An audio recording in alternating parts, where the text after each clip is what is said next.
What is up, y'all? Welcome back to the third episode of the show. My name is Holden Ellison, and in this episode, we are talking about faithful friendships. We're going to start off with some scripture today. We're going to be in the book of Mark. We're in chapter 2. We're only going to use 4 verses today. So we're Mark chapter 2, verses 1 through 4. So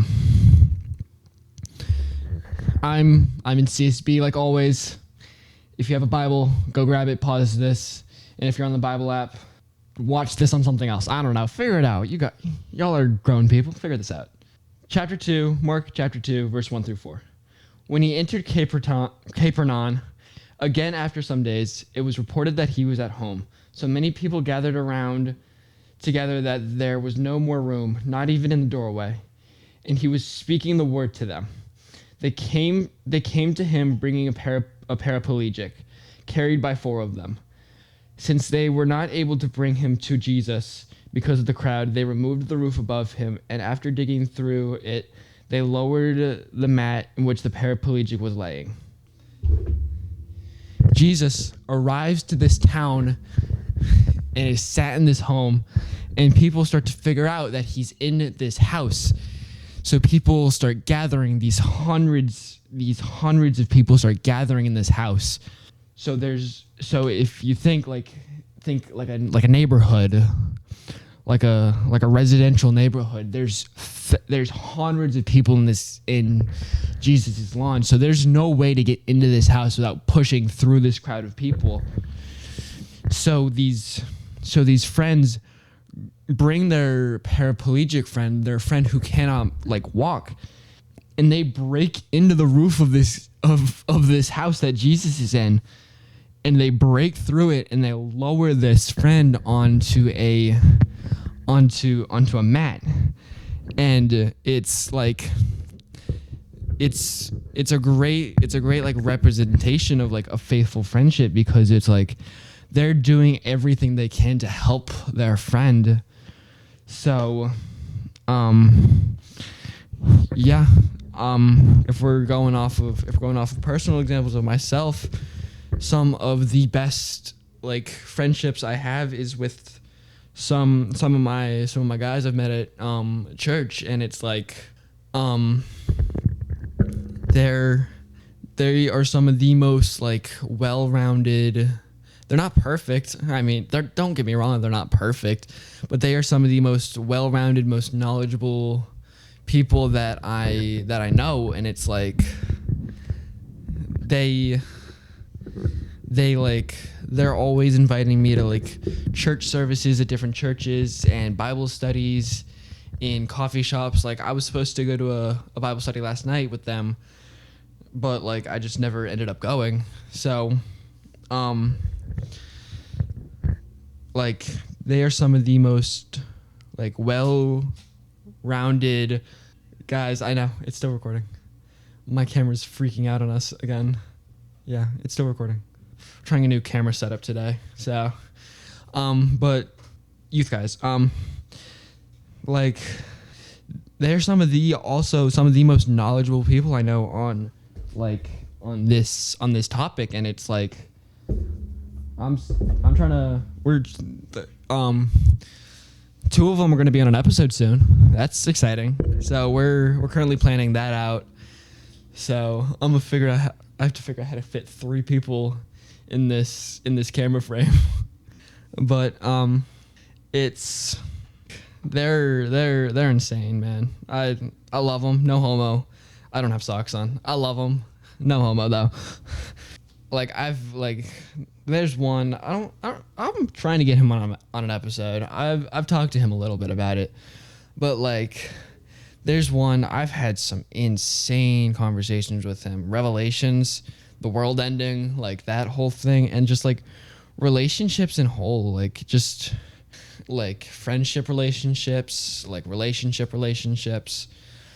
He I don't know what I'd do without him. He's awesome. I need to text him eventually. I got to do something with him. I've kind of gone ghost on everyone recently because of school and everything. But But like they came at the like I got close with them at the most insane time. Like if you saw the first episode came out this week actually. That's really funny. Like they like I got close with them at the like most insane time. And it was between like after like beginning of sophomore year. It was and like it was like God's timing is so cool. Jesus is awesome, man. Cause like I'm in like the middle of this older friend group that I was in, like completely burning down to the ground, and then I get close with this other group of guys, and it was like there was maybe a week in between the two, and it was crazy. Like it was God's timing is crazy, dude. So I always encourage I love my non-church friends. They go to church with me, so, like here and there. I love them. Don't get me wrong, but like it's always very good to find those well-rounded, well-knowledged friends that you can talk to about like even just like the personal stuff. So recommend find some faithful friends. We're gonna come back to this topic in the end, but like we're gonna come back to this like finding faithful friends topic near the end. But this but like find the faithful friendships that won't lead you to worldly things is my third bullet. We have 4 bullets today, not 3, so that's shocking. I wanted to add a little bit of scripture in the last bullet. I felt like I needed to talk about, but like find friends that will lead. I stutter. I know. Find faithful friends that won't lead you to worldly things is what I'm trying to say. So I woke up about not even an hour ago, and we're already recording because my cameraman showed up. So, busted into my room and woke me up. But find faithful friends that won't lead you to worldly things. So I'm talking about, I knew this one kid. I'm not close with him anymore. He dated another one of my friends, and it did not end well, to say the least. Not at all. But like he was cool. He's older. He was older than us. So like we all kind of like looked up to him because he was older and everything. But it was weird because it was like he wasn't. I don't know why I used him as an example on my sheet. I don't know actually. I don't know. But like he tempted a lot of like that group we were into more worldly things, and it was weird because it was like he talked all big of like he was this believer and he was Christian and he went to church every Sunday, but like he was your very lukewarm Christian. He went to church on Sunday, but he was in a club on a Saturday night. He was very lukewarm. I think that's the best way to describe it without saying anything. He was very lukewarm. So, yeah, find the friends that will lead you to the holy things, not the worldly things. Find the friends who will invite you to those Bible studies, invite you to random church services on a Wednesday night, and find those friends who will drag you out of your house at midnight before you have to leave for a trip with them to go over a set list that you didn't even know you were working on, or that you kind of knew you were working on but didn't have figured out yet. Find those type of friends, not the friends who will lead you into being on a club on a Saturday night, going to a party, going to a high school party and drinking, going like hitting you up and being like, hey dude, I just scheduled us a 2-man. Like don't hang out with those. Like they're bringing you into worldly things.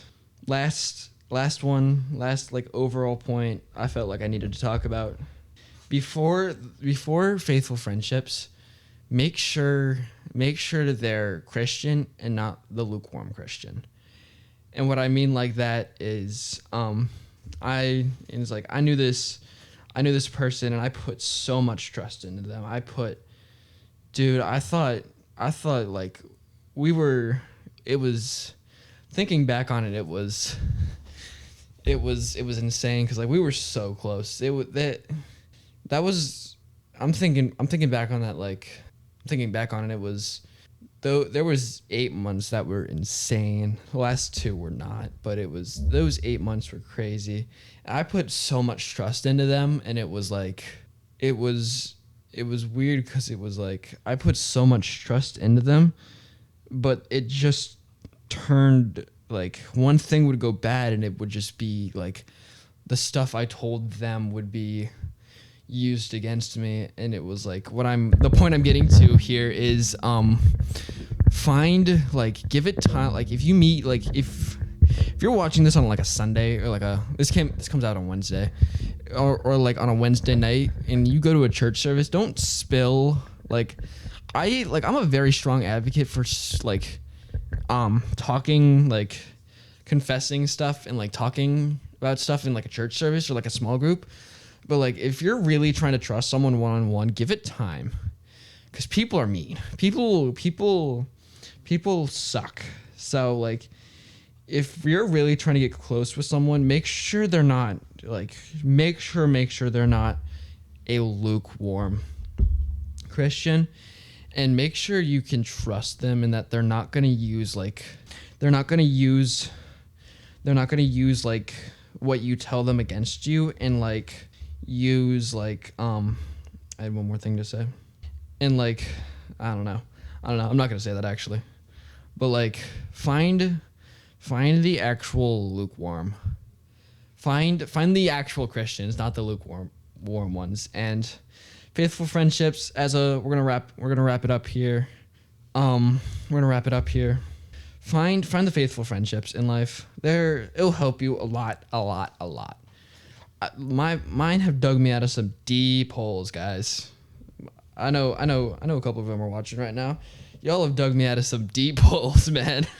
And find those faithful friendships. Find the friends the paraplegic had. If I lost my feelings in my legs, I think I had like a good group of guys that would carry me to someone who could fix me. So like, find the friends, find the faithful friends, not the lukewarm Christians. Find the actual ones. So I think that's it for today. I mean, this was a topic I felt like I needed to talk about.